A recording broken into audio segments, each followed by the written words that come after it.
بسم الله الرحمن الرحيم.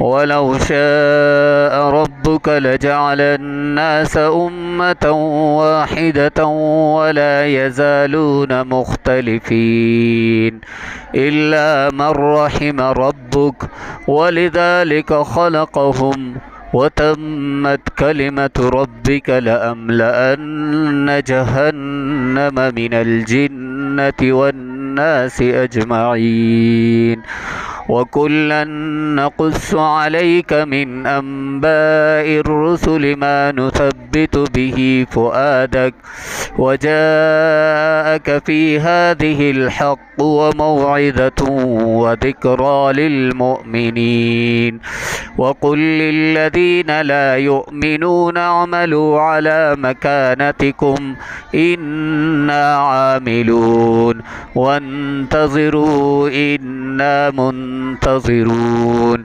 ولله غيب السماوات والأرض وإليه يرجع الأمر كله فاعبده وتوكل عليه وما ربك بغافل عما تعملون. سورة يوسف مكية.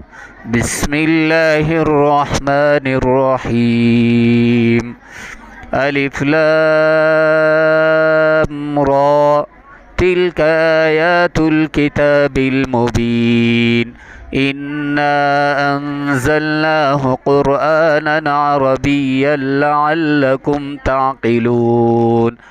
نحن نقص عليك أحسن القصص بما أوحينا إليك هذا القرآن وإن كنت من قبله لمن الغافلين.